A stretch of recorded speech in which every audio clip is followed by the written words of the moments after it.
I think I told you that we now have the capacity to turn this into a video so that I can save it and use it for the next class if it so happens that no one can come in. So you're going to be in posterity here. Oh, good. Recorded forever.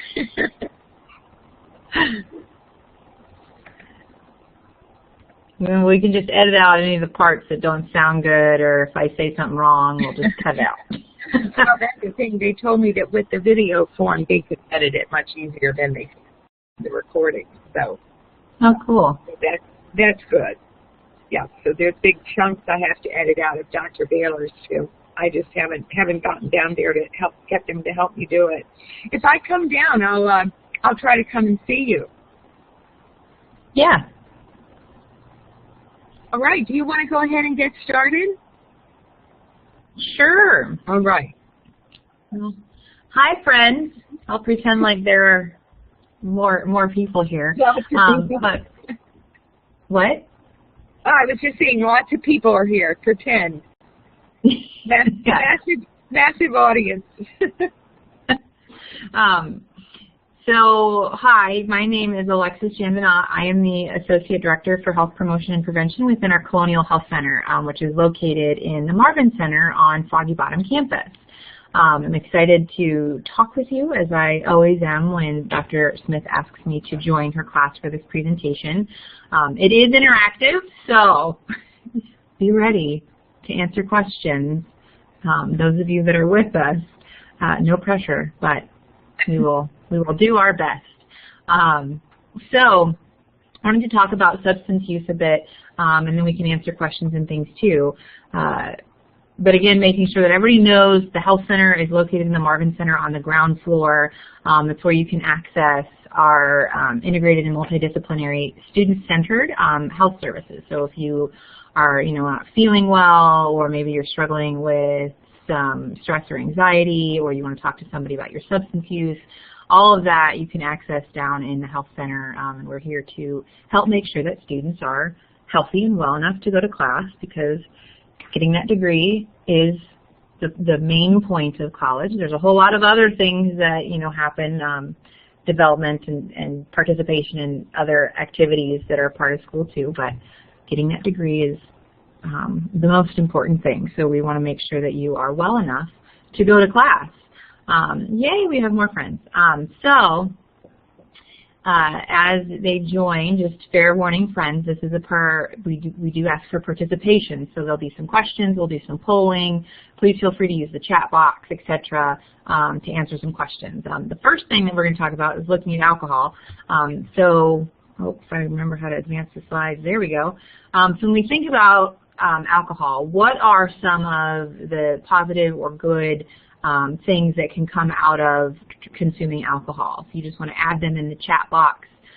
There's lots of different things that I think that come out of consumption. So let's focus on what are the good or positive things that can happen when drinking alcohol.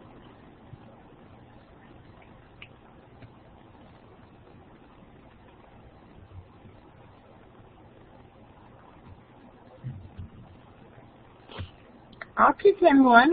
It helps you to be socially more active, a little bit socially more less inhibited. Yeah, it can lower those inhibitions, maybe make you feel a little more comfortable in that social setting, because it might, lessen some social anxiety, or just make you feel a little more outgoing, a little less shy. That's the word I was looking for. What else? Joan, do you have any positive outcomes?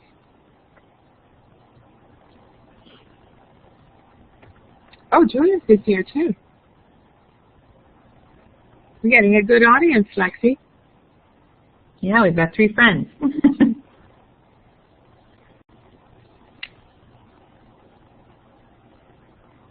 May take them a minute to run the wizard. so that they Gotcha. can. So I'll just list off some more. We've already mentioned, kind of feeling more relaxed, a little more outgoing, might help people feel a little bit more, or less nervous, I should say, not more nervous. And, alcohol, when you first consume it, there is kind of a buzz or rush feeling that can, brighten your mood or maybe make you feel a little happier or excited. So now the flip side of that, of course, is there's some not so good things that can come out of drinking alcohol. So what are some of the bad or negative, like I said, those not so good things that occur from alcohol consumption? And again, you can, if you have your chat thing figured out, you can just speak it or you can type it into the chat box. I don't know, something is tickling my nose.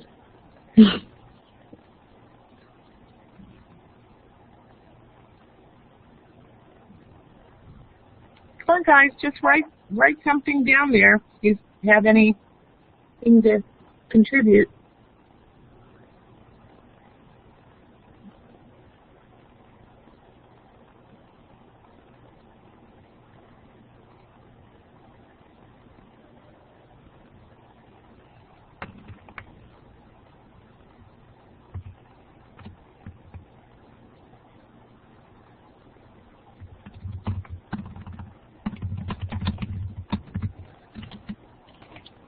Maybe they can't hear us.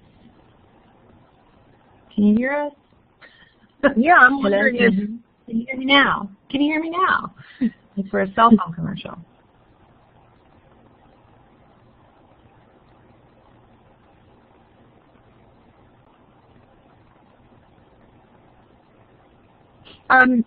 Okay, Young is trying to get up his microphone, so I think they can hear us. I think it's just a matter of them getting into active mode in the classroom. Okay, well, I'll just share, typically when we give this presentation, a lot of the negative or not so good outcomes that students mention are feeling sick, maybe becoming a little too outgoing. Oh, it's lagging a little bit, okay. Maybe they do some things they might later regret, or if they have too much, they don't remember what happened or what happened while they were drinking. They might get injured. Coordination does get suppressed, so you might run into walls or hit yourself in the face or something like that. Who knows? But those are some of the negative things that can come out of alcohol consumption. So when we, continuing on, when we think about alcohol consumption, there's this thing that's called the biphasic response of alcohol, and then the point of diminishing return. So because there are, these good positive things that can come out of drinking, and a lot of people, the first thing that they mention is getting that buzz or that, positive stimulant euphoric feeling of kind of like happiness that happens. As you can see on this slide, there's the chart there where the buzz is at the top, and then the drunk or depressant feeling is down at the bottom, because as hopefully we know, alcohol is a depressant. So even though you may get that initial buzz, overall the substance is a depressant. So there's this myth out there that on this chart as the example that X and Y are equal. So that green line is showing that people think that the more you drink, then the higher that buzz feeling is going to become. And that's what that myth is. And unfortunately, that's not true, because alcohol is a depressant. So as you can see now on this chart, there's two different lines. There's a red line and a greenish yellow line. It may look different on different people's computer screens. But what happens is there's always what is called the point of diminishing returns, and that's that red line in the middle there, where then the two swooping lines start heading downwards. And that's the point at which the depressant effects of alcohol start taking over, and you're no longer feeling that buzz, but you're having that impact on your central nervous system, your coordination.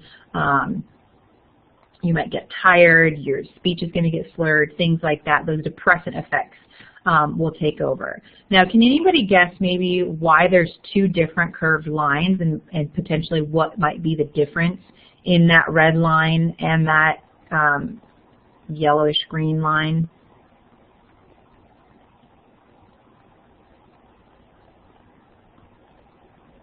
And since they said there was a lag, I'll give it a second or two so people can hopefully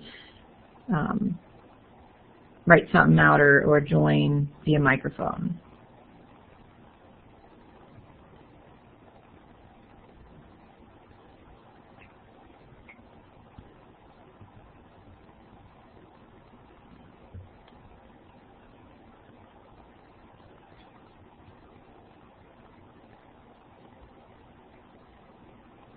Anybody take a guess? Extra credit points if you do. I'll guess. I'm sorry, but can you repeat the question, please? The question was, on the chart that's up right now, there's two different curved lines. There's a red one and then like a yellow one. The question is, why is there two lines? What do you think the difference is between the two lines?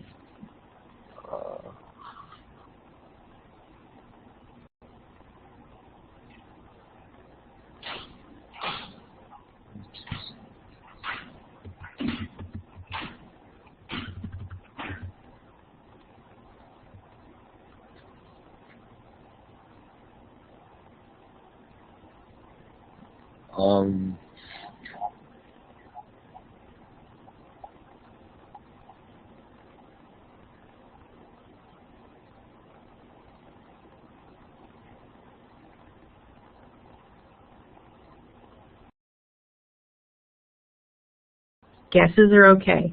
I think every people have different point of diminishing returns, so that's why two curves there. That's a good guess, but the point of diminishing returns is the same for everybody. It's always, it's at a BAC between a 0.05 and a 0.06. The difference in the two lines, so the red one, you can see that the peak is a little higher on the scale of the buzz or stimulant feeling, and the green line, yellow line is lower than that. And the difference is that the red line is for somebody who doesn't have a tolerance to alcohol, and the yellow line is for somebody that does have a tolerance to alcohol. So what happens when you develop a tolerance to alcohol, you actually will experience less of the buzz or stimulant euphoric feelings, which oftentimes is most of the reason why people say that they drink. They drink because they want to have that buzz feeling and kind of feel good. Most people don't enjoy those depressant effects, which is, you know, losing coordination, getting really sleepy, or getting sick, and, you know, like throwing up and things.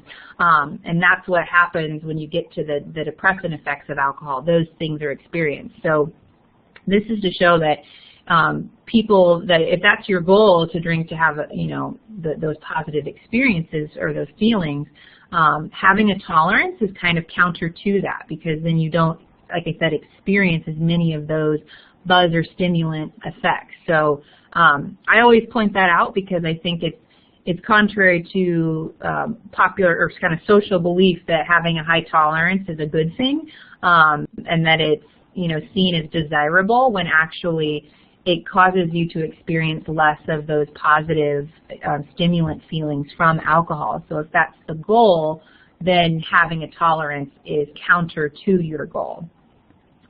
So when we look at, and the other thing too is that when somebody has a tolerance, they peak, they reach, their buzz isn't that high, but then they also experience, they can more quickly experience those depressant effects of alcohol than people without a tolerance.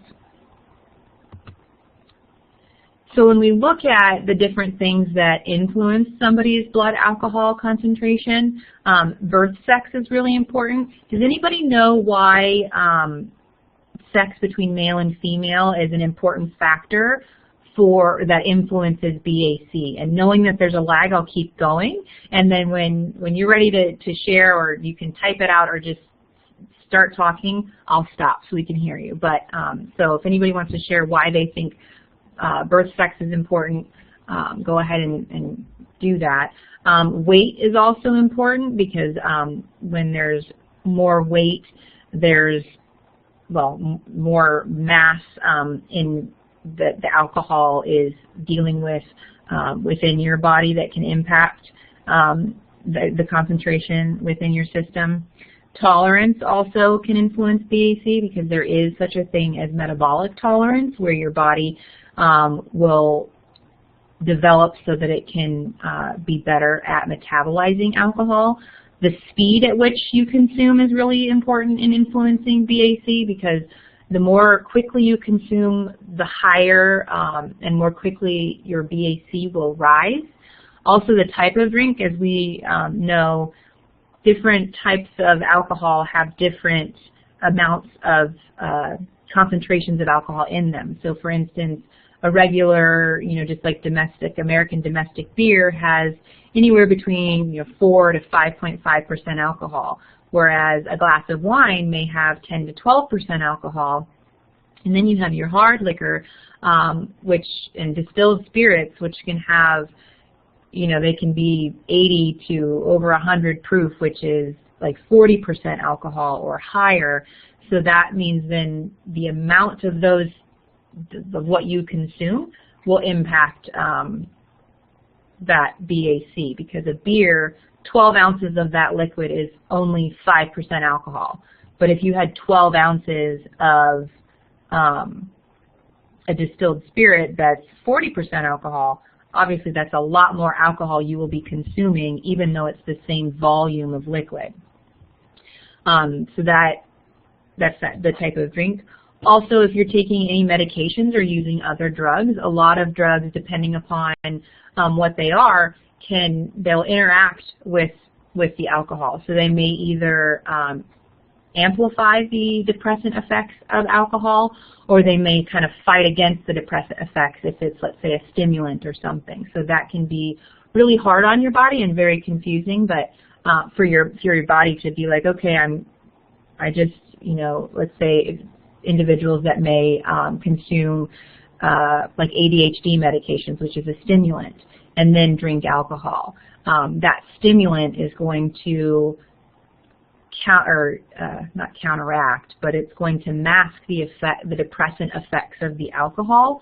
So it makes it very difficult for an individual to kind of gauge where they are at, because they won't be experiencing some of the symptoms like slurred speech or slower, or poor eye-hand or poor coordination, things like that, because the stimulant will be sort of overcoming those depressant effects that the alcohol produces. Also somebody's stomach, because if there's food in the stomach, then the alcohol is going to be dispersed into that food as it gets digested. If there's no food in the stomach, then alcohol is going to more quickly get access to be absorbed or more quickly move through the digestive system. And somebody did guess, because a woman naturally has more body fat than a man. Yes, that is part of it. And also, women carry less water naturally in their bodies than men do, which is related to that fat content being higher. It's connected to that. Additionally, in our stomachs, there is an enzyme which is called ADH, which is a fancy word, gastric alcohol dehydrogenate. And this is an enzyme that helps with breaking down alcohol when it's in the stomach. And men naturally have more of that in their system than women do. So that also impacts or creates a difference between males and females. Now, jumping back to the food thing, part of why the food part is important is because when it comes to our body processing alcohol, about 20% can get processed or is absorbed in the stomach. And so when there's food in your stomach, it can kind of slow that down, because it'll get absorbed into that food and then slow down its absorption through the stomach. But most alcohol is absorbed and processed once it reaches our small intestine. So when there's food in your stomach that slows it from getting to that small intestine, that also is why having food in your stomach is good and can slow down or impact your blood alcohol content.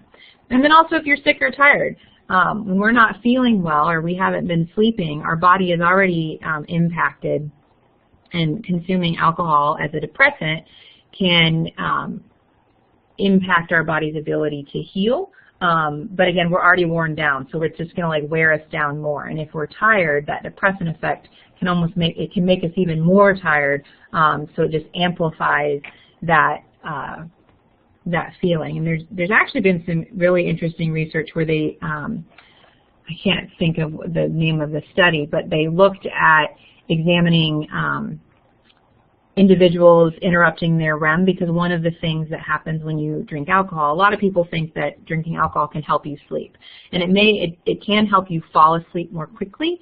However, alcohol in your system will interrupt your sleep cycle, and so it can prevent you from getting REM sleep, which is the sleep when our brain processes the information that we learn throughout the day, figures out where to store it, and organizing it within our mind. And so when your REM sleep is interrupted, it impacts your body's ability to do that. And in this research study, what they did was they didn't give people alcohol, but it was supposed to be like 2 weeks long or something like that, and they intentionally interrupted these individuals' REM sleep. So when they went to sleep, anytime they had the sensors on their brain and stuff, and when they were getting to the REM cycle, they would wake them up to prevent that from happening. And they ended up actually stopping the study after only a few days because the impact was so great on the individuals that after a few days, they were experiencing some of the same effects that we might experience from heavy intoxication, poor coordination, falling down, slurred speech, not really being able to remember things, not having a very good short-term memory and stuff like that.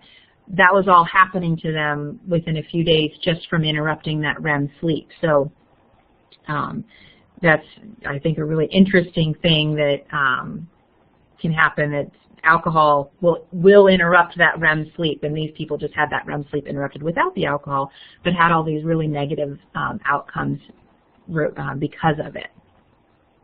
So when we think about knowing what the factors that influence BAC, why is it important to know these things? Why would we want, well, people in general, but all college students, anybody, to know what things will impact their BAC? Why do we want to know that?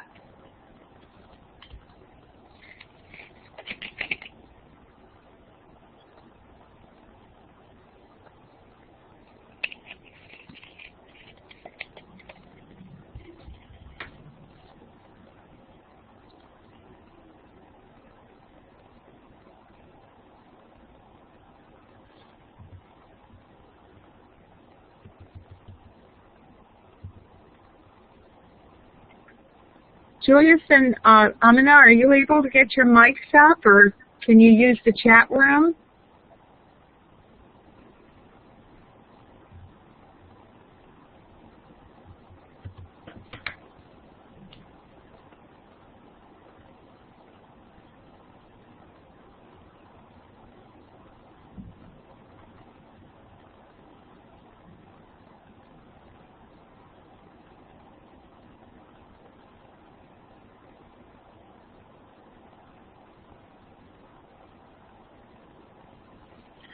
Well, if you guys think of something, please feel free to chat it or start talking to us. But I'll continue on.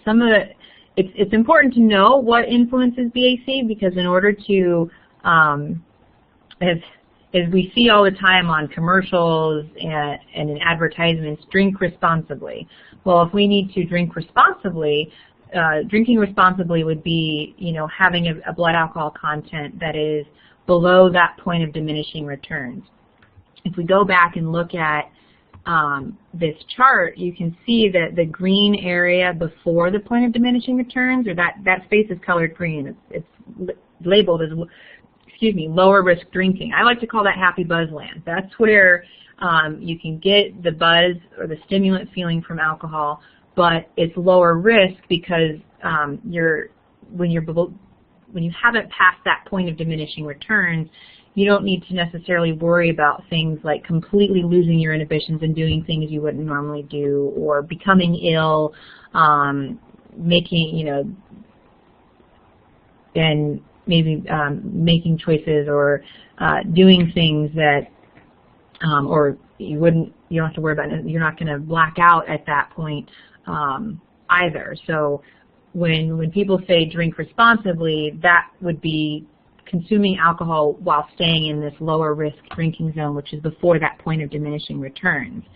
So in order to do that, we need to know what's going to impact that BAC that would put us over that point of diminishing returns. So that's why it's important to know all of these different things that could impact it, because otherwise you may, do something and not realize that it could have that result. This happened to me once when I was sick over the holidays, and I wasn't even thinking about it. My mom had a holiday party, and I had a head cold or something, and so I was taking Aleve cold and sinus with a decongestant in it.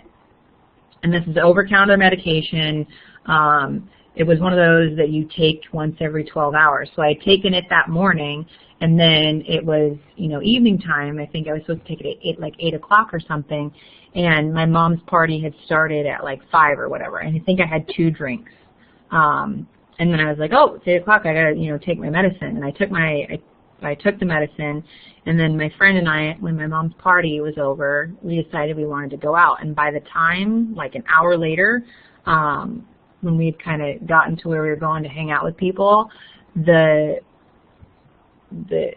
over-the-counter cold medicine I had taken had amplified the effects of alcohol, so that it was impacting me as if I had many, many more drinks than I had. And at the time, I was like, I don't know what is wrong with me. My friend was really annoyed. They were like, why? What's wrong with you? Why are you? Because I was laying my head on the table where we were at, and I was just like, I'm so tired. I don't know what's going on. And we ended up having to leave, and the next morning I woke up and I was like, oh my gosh, I took that cold medicine, and I looked at it and it says, don't drink with alcohol. So it's important to know those things so that you don't have the same sort of situation happen to you, but also so that you can drink quote unquote responsibly. That's how you're going to do that, is by knowing what is going to impact that BAC. So we're going to try to play a game, and I think Dr. Smith probably put into the Blackboard. There are some PDF files that have examples of the BAC cards that the health center produces and puts out. For the GW community, there should be an image that has all the different cards for males and females on front and back. And if you can find that and pull it up to look at it, we're going to play this game that's called red light, green light. So I'm going to read a couple different scenarios, and then we'll use the polling function so that the yes obviously means green light, and then the red means, or no means red light. So when I read the scenario, you can use kind of the BAC cards to, you can find where you would be, what weight you'd be, and your sex for your card, or your card for your sex, to say if you would have a red light or green light. And the cards, so let me see if I can put this on the camera. They look individually like this. It's a business size card. They have information on the back, and on the front, you can see it's kind of hard. I have no idea what it looks like to you guys because my little image is very tiny. But there's a chart, and so it shows across the top here number of drinks, and down the side it's number of hours drinking. So if you're able to see these cards, there's some numbers that are in black and then some that are in red. The numbers in red are numbers that are past the point of diminishing returns, and the numbers in black are, in our happy buzz land. Lexi, hold on just 1 minute, because I just want to check to see if I put that up there. Oh, okay. And if not, I want to send it to them by email real quick. Yeah, and it's not imperative for this, but Oh, okay. You know, so we can still play the game Right. without it. I'll just answer the questions that are about BAC. Okay, So, all right. Because I put up the biphasic response handout and the two that you showed at the beginning and Dr. Siegel's PDF, but I did not put up the BAC cards for them. So, you want me to do it? I can do it now. I can, it'll take. yeah, I mean, you can. I'm just saying we can continue on before they have it. All right, go ahead, and then I'll send it to them, and if they can get, yeah, I got it. Okay, go ahead. Keep going. All right. So everybody get ready to use the polling function. So our first scenario involves a person who's just getting over a cold, feeling a little sick, but they still go out to celebrate the end of the semester with their friends.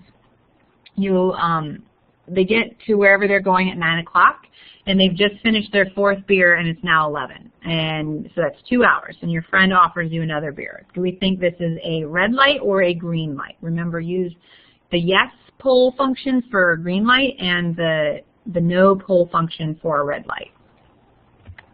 Okay, I'm let me interrupt one more time. I'm posting. Yeah, I moved it to our course in the alcohol and tobacco. It would be the restricted drugs page. So if they can open up the restricted drugs page where I have your picture and collaborate presentation, it should be the last entry on the page. So if they can scroll down, they should be able to see them. Okay? Awesome. Does everybody know where the polling function is? It should be underneath your name. There's a little checkbox thing. If you hover your mouse over that,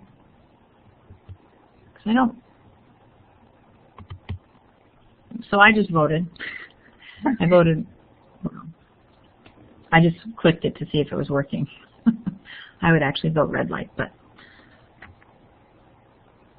can I change it? Oh, I can change it. Oh, yay, and somebody else voted too. Oh, good. Okay. So, awesome. There are a couple more scenarios, so stay with us. So, yes, this would be,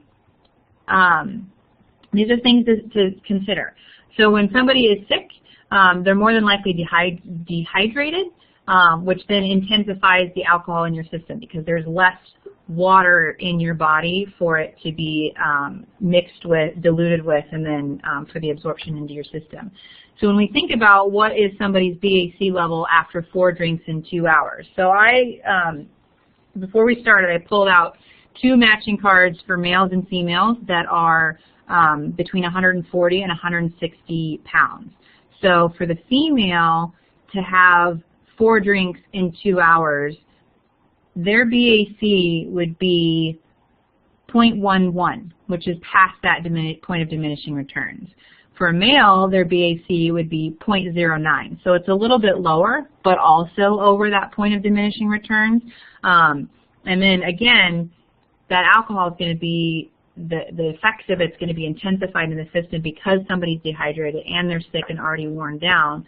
So that even though that BAC is 0.09 and 0.11, it may feel like it's higher. An individual would be experiencing more depressant effects from the alcohol, so that would definitely be a red light situation. So scenario 2, let me clear the poll. You started drinking at 6 o'clock at dinner with your friends. You've had 2 beers while you ate a cheeseburger and fries. At 8 o'clock, you went to the bar and had another 2 beers. At 10 p.m., your friend offers to buy you a shot. Do we think this is a red light or a green light?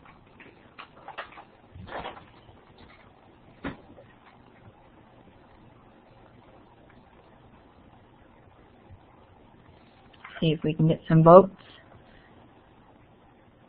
Who's got a red light? Anybody else? I think there's 3 of us here.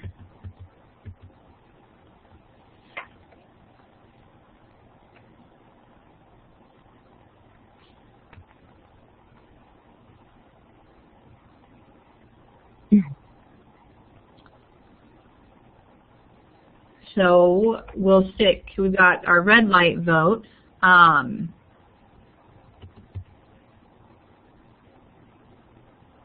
Lydia, is it Amin? Amin? I apologize, I don't know how to say that. If you can, hopefully you can let us know what you think for the next scenario. So things to think about for this one.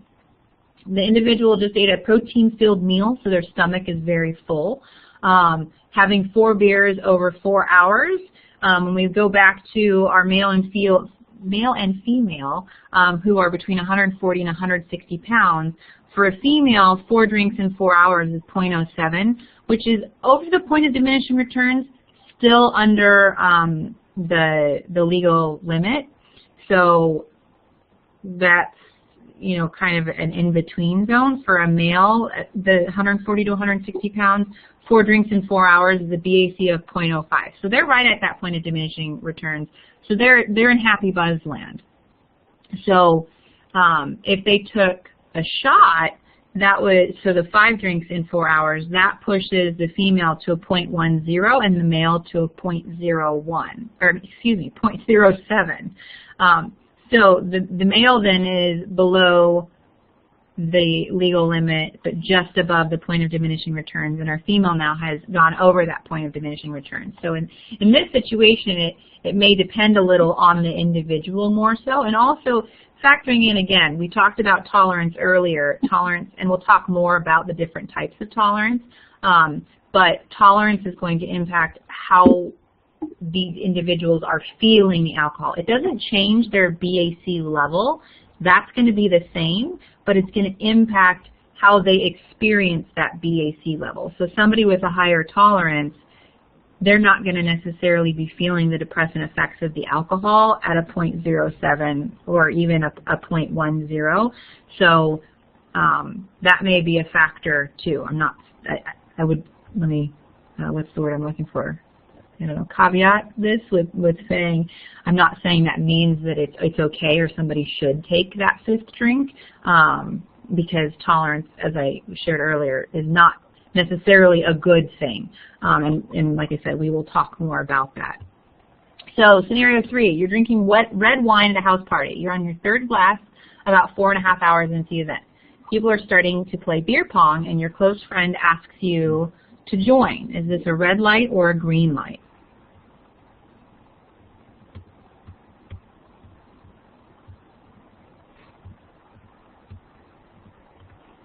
You got to vote for a green light. Julius, do you want to share in the chat why do you say green light? Or you can use your microphone, either.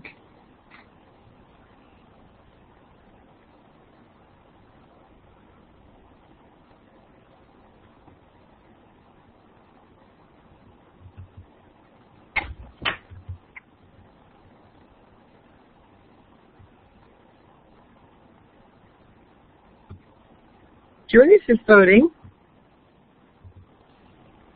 Yes.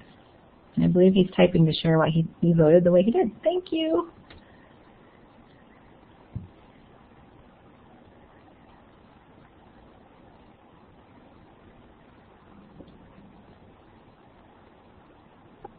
Should be able to see the BAC cards now. I actually moved them up.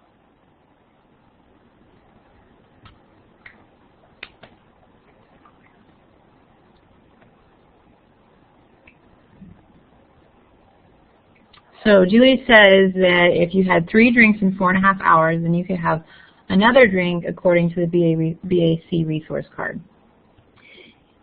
Yes, I think, again, it's important to pay attention to who the person is, though, because I also, when I was pulling BAC cards, so I also have a BAC card for a female that weighs 100 to 120 pounds and then a male who weighs 180 to 200 pounds.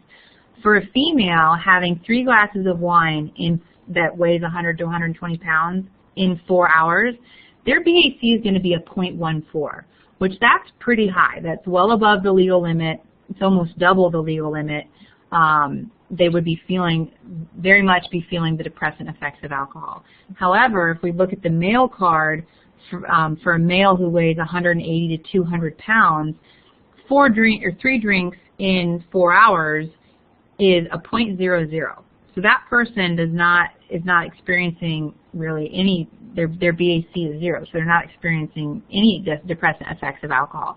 So who the individual is definitely going to play a part in this scenario. Additionally, we want to be conscientious about mixing types of alcohol. So when you're mixing, wine and beer, those are, while they're both alcohol, they're different kinds of substances, and so your body, sometimes it can impact how, when your body goes to process it. Some people, when they mix alcohol, it can make them feel really sick because it's harder on their body to process those different things. So that's something to think about. Also, when it comes to playing a game like beer pong, how big is the cup? Is it a full, solo cup, which are typically 16 ounces full of beer, or do they just put a little in it?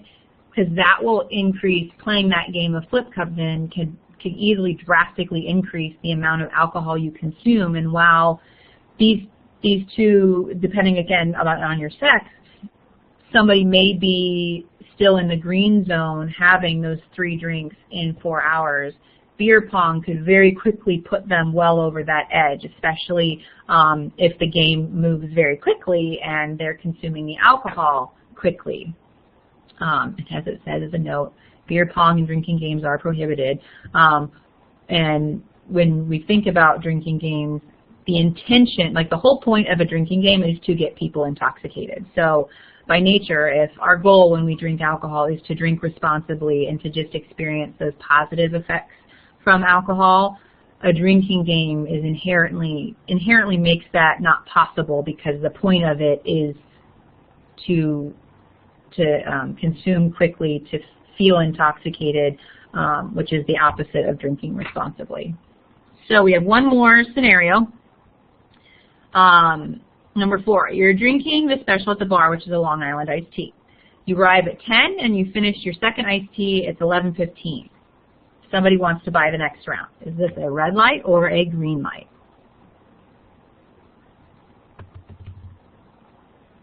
That was, yes, a quick answer. Julius, you want to share why you said red light?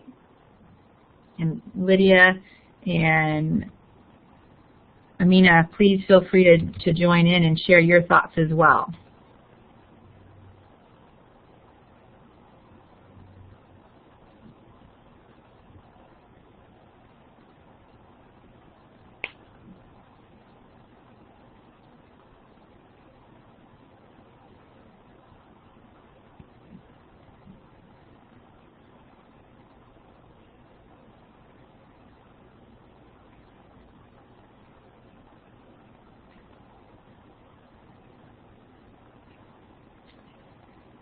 Long Island iced tea is very strong drink, and it's a mix of many different alcohols. That's exactly right. That's a great response. A Long Island iced tea is kind of the same purpose of a drinking game.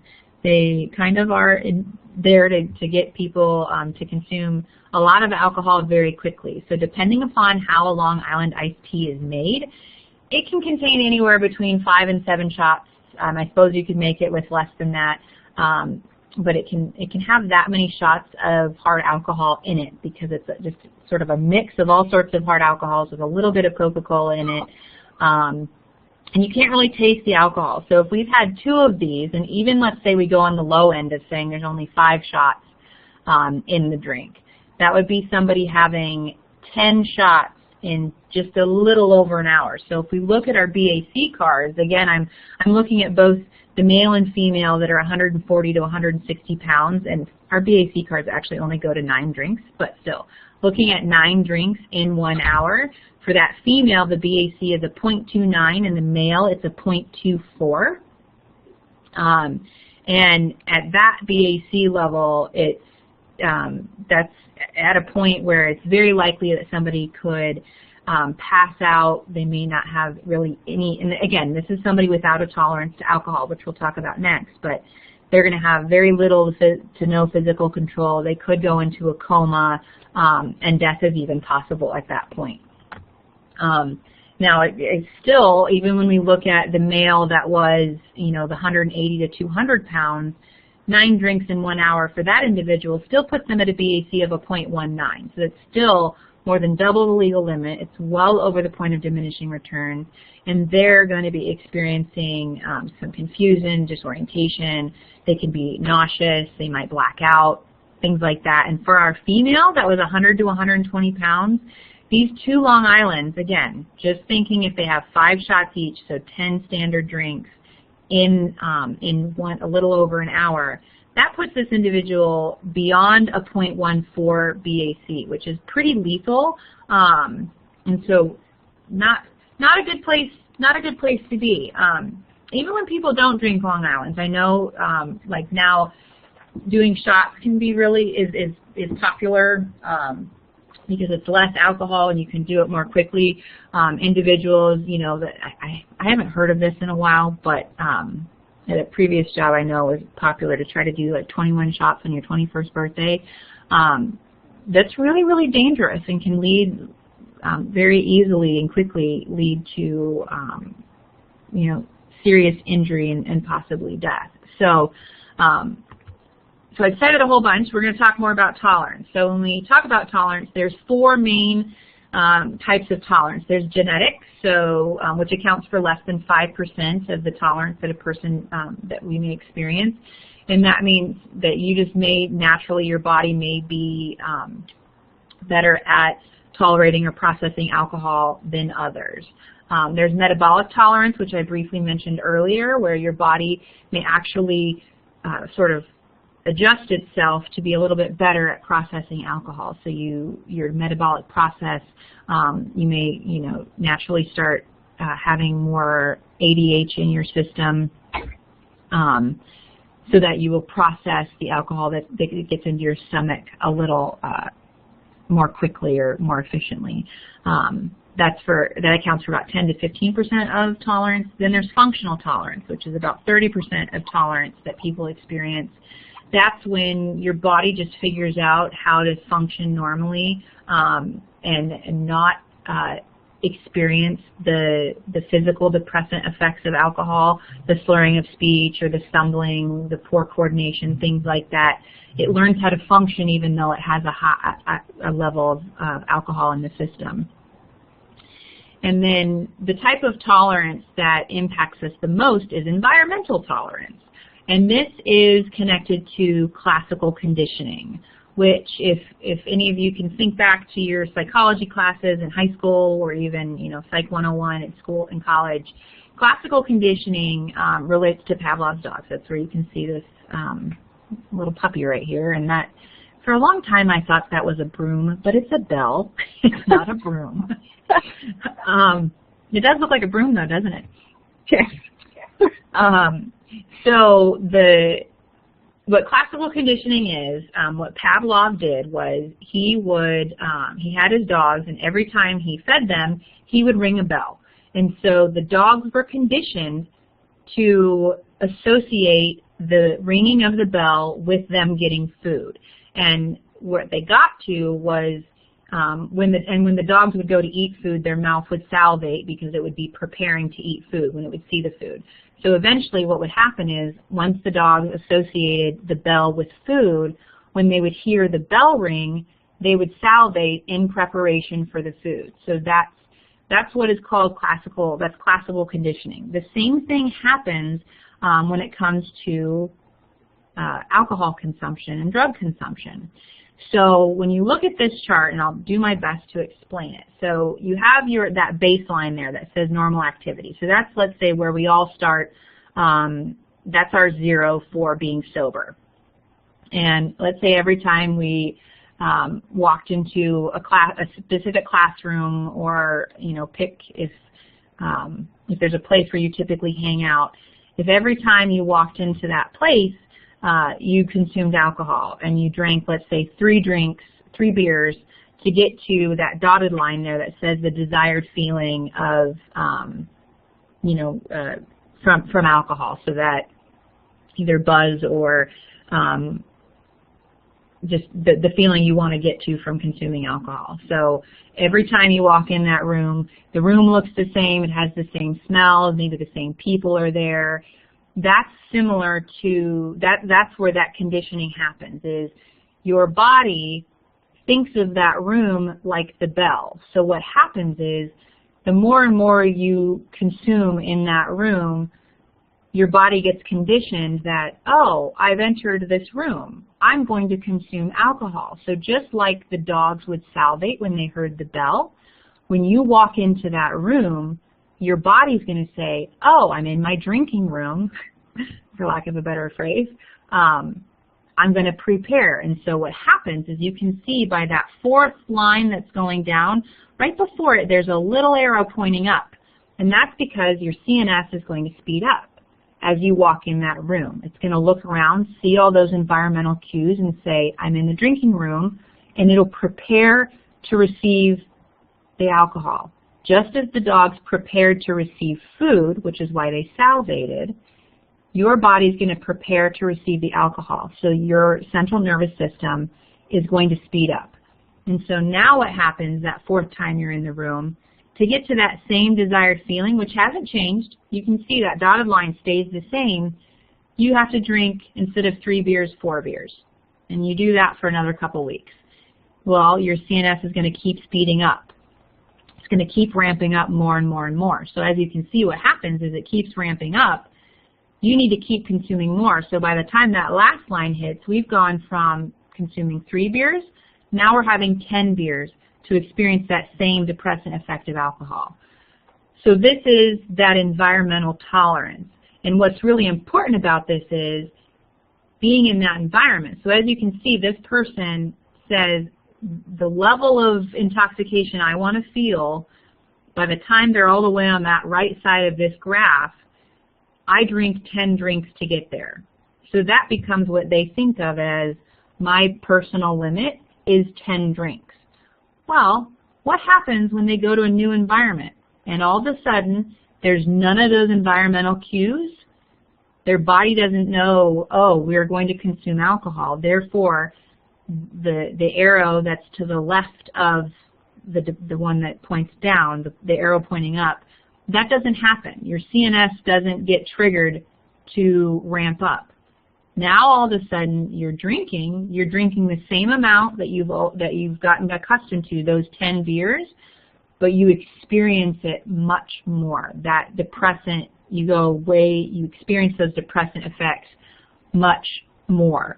And this is what researchers have looked at and determined is a key factor in drug overdoses. So this is the Siegel article that Dr. Smith mentioned that she's posted, where they looked at 60 overdoses, and 59 or 58 of them, the one thing that they all had in common, the individual, and I think it was heroin that they were using, that the individuals used the same amount they always had, but 58 of those individuals were in a new environment.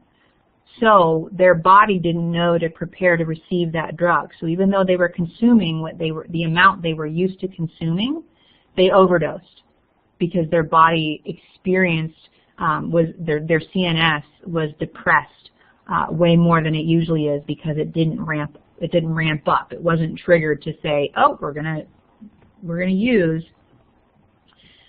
which I think is really fascinating. And why is this important for us to know?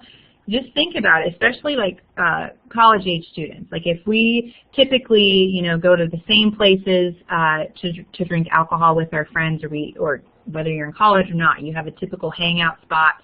Maybe after work or after class, you always go to the same place to consume. The minute you leave that environment and consume, you're going to feel those effects more. So you may be used to 2 to 3 drinks after work, but all of a sudden you go to a different bar, those 2 to 3 drinks are going to impact you more than you're used to.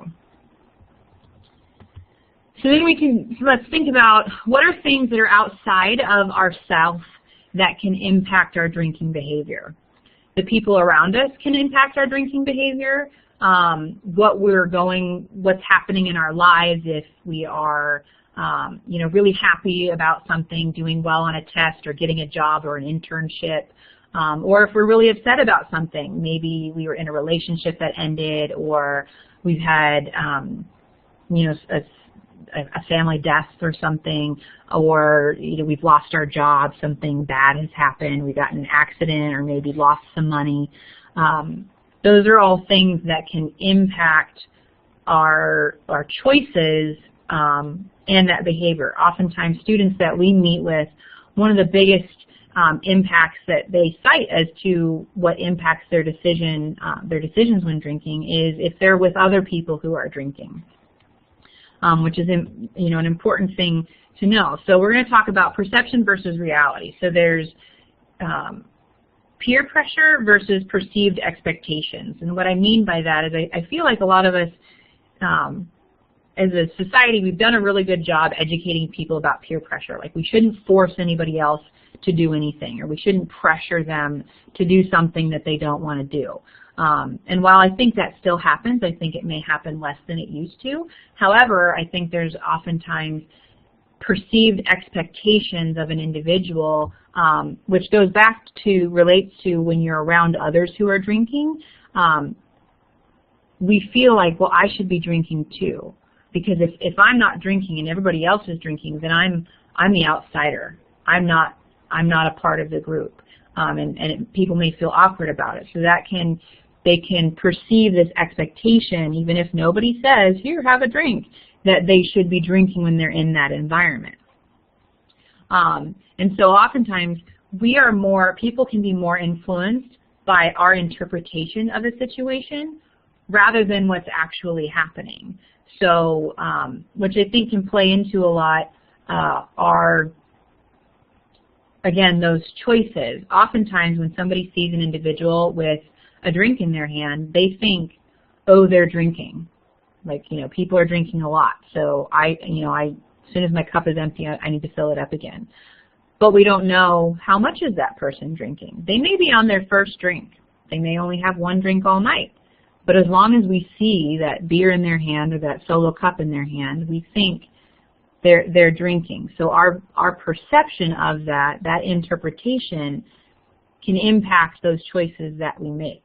And oftentimes it's inaccurate. So a good example that I've heard is, think about, a really, really busy freeway from wherever you're from, or even just like 95 in the District of Columbia, if you've ever, or actually that's in Virginia, but 395, well, there's a part of that that's in D.C. Anyway, we all know the roads here are usually always busy and full of cars. So imagine you're on a really busy road, and you're on that road for maybe an hour.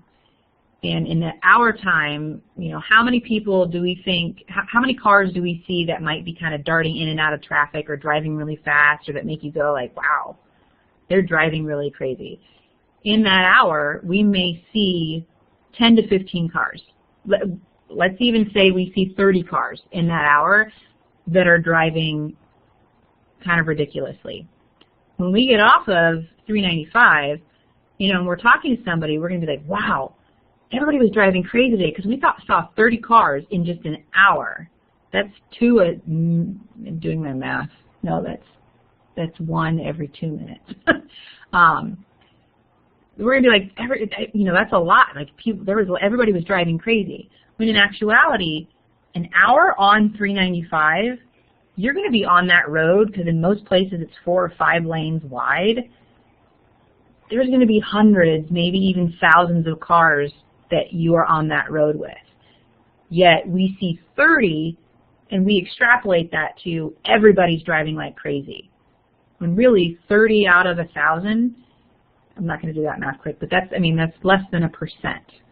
So that interpretation can really play into what we think. So and think about it. Think about, the weekends.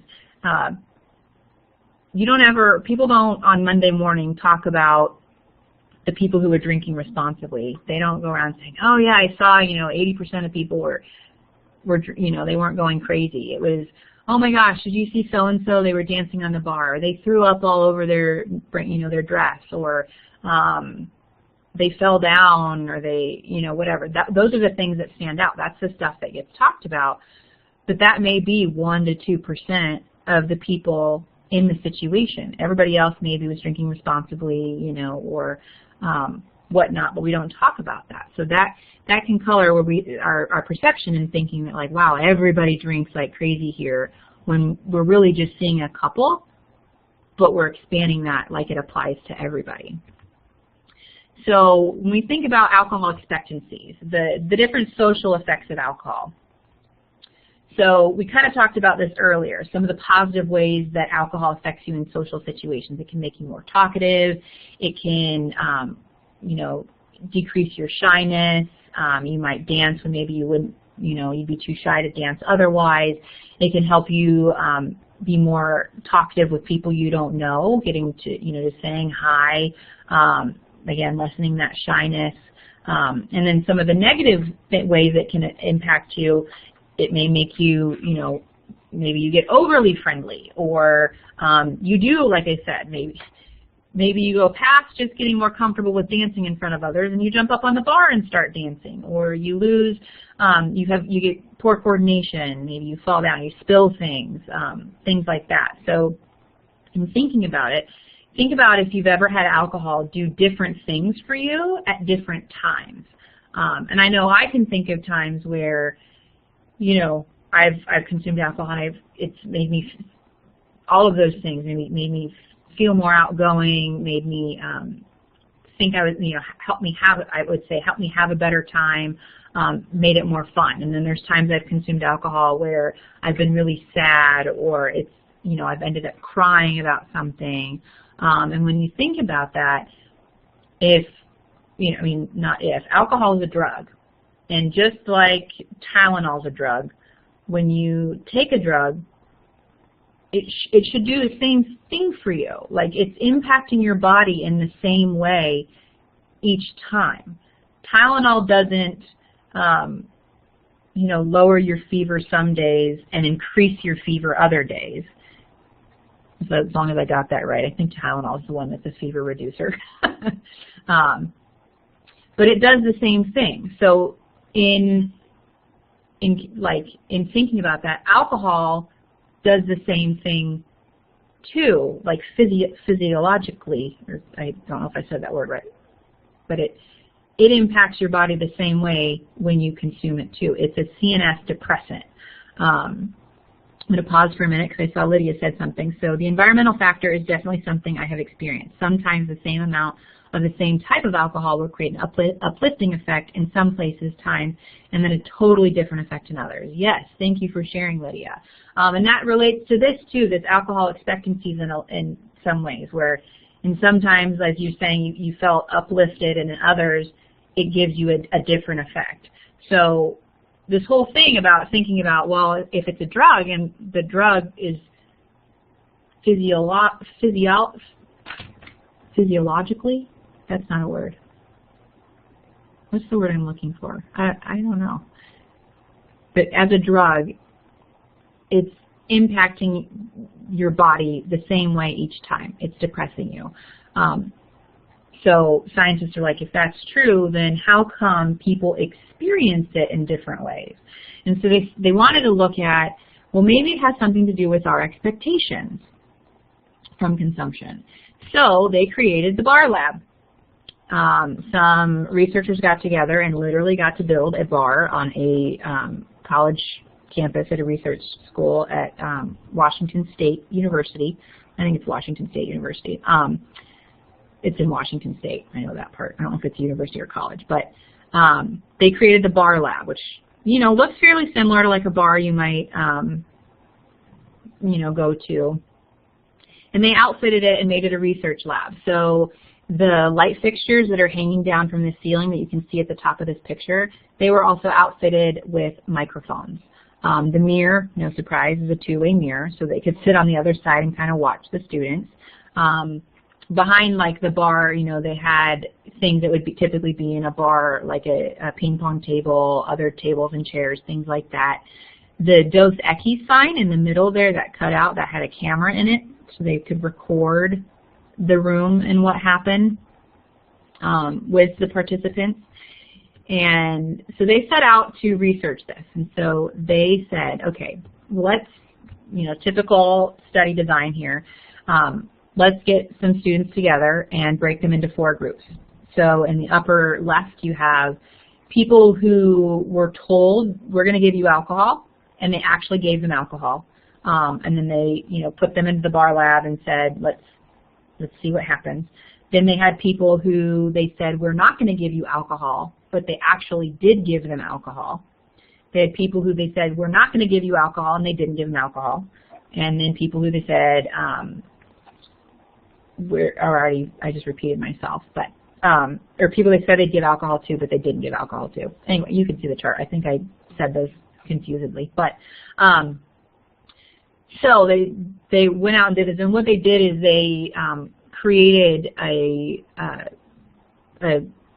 NA type beer that tasted like it was regular beer, but that didn't have any alcohol. And then for people that didn't want to drink beer, they would make basically like vodka sodas, but they would just like dip the rim of the glass in vodka so that when people would put it to their mouth, they would kind of smell that alcohol-y smell, but there wouldn't really be any alcohol in the glass.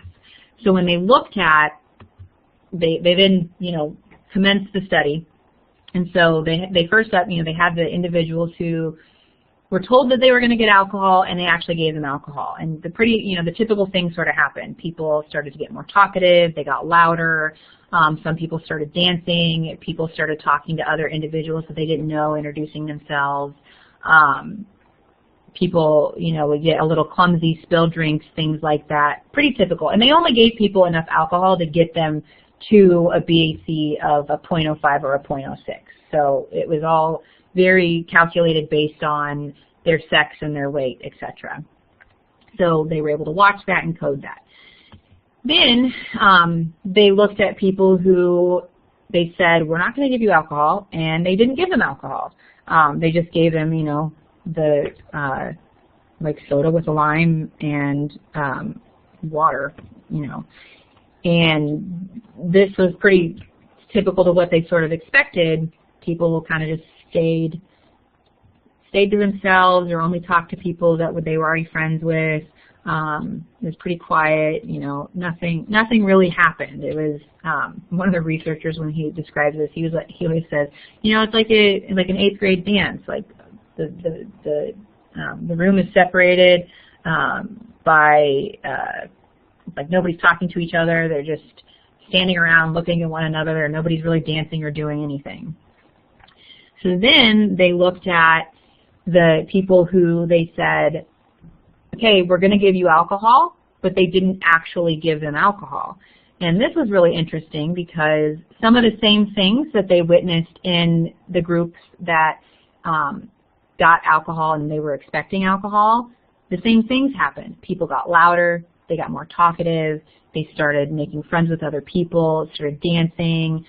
In one instance, he shares that they even had people start to get together a game of beer pong. And after I forget the time length, but after it was up, they turned on the lights and they said, okay, everybody, surprise, you didn't actually get any alcohol. And everybody was like, what? No way. Because they were behaving, because they were thinking they got alcohol, they were behaving, they were doing the things that they thought happened when you consume alcohol, getting, as we've mentioned, getting more talkative, more outgoing, less shy, etc. So they were really surprised by that. And then almost more interesting than that is the individuals who were told you're not going to get any alcohol, but they actually got alcohol. They would experience the same depressant effects as those individuals who knew they were getting alcohol, but they wouldn't attribute it to consuming alcohol.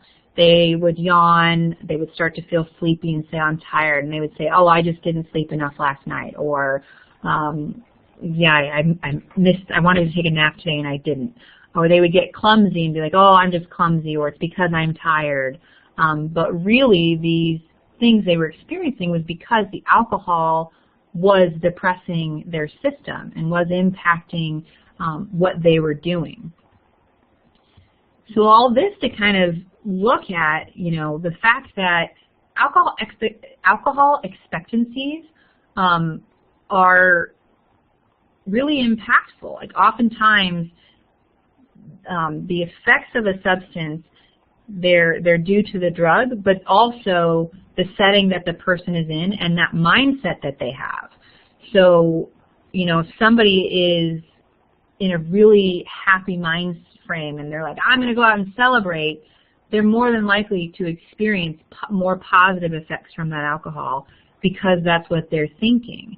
So this study has shown that expectancy is more powerful than that chemical effect of alcohol because, again, it's that depressant, but if they're feeling happy the whole time because they're expecting to feel happy.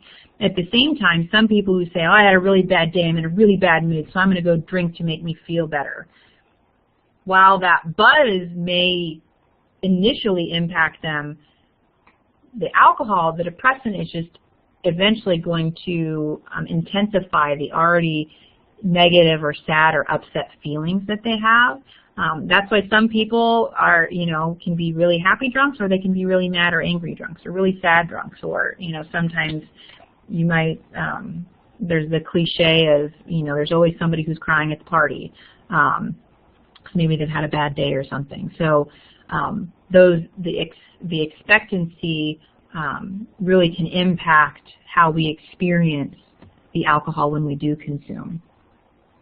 So that's, you know, those social and interpersonal benefits, they're saying are a result of our expectancies and not necessarily the alcohol. So when people are thinking, well, I need to take a drink so I'm more outgoing, this is showing that you don't really need the alcohol to make you more outgoing. It's the fact that the person thinks the alcohol is going to do that, but they're actually choosing to be more outgoing themselves. You know, so that's, I think, an important thing to think about and to know. And if anybody has any thoughts or comments on that, please feel free to add them to the chat box. And what I just kind of mentioned is one of the reasons why I think it's really important for students to kind of know this stuff and think about it, because I think oftentimes, and just our society in general, we tend to use alcohol as, like, we think of it as a social lubricant. You know, it's you know, I'm in a new environment, so I need a drink to help me feel more comfortable. Whereas, you know, oftentimes, if it's a new environment for a lot of people, like a new job or a new school, when, you know, you're an incoming freshman or if you're a transfer student, a lot of people are having those feelings. So you're, if everybody is feeling sort of awkward and we just kind of acknowledge that, we might not all feel like we need alcohol to feel more comfortable, because we can do it, this study is showing we can do it without that alcohol.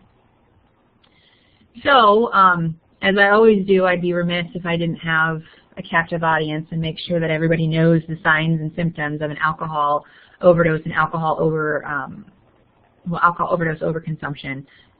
So when we think about what are the signs that mean somebody really needs help and where you should be calling to get medical attention. So if somebody who is drinking, and I always say that this applies whether you know a person's been drinking or not. If you come across an individual who's experiencing any of these things, good idea to call and get them help.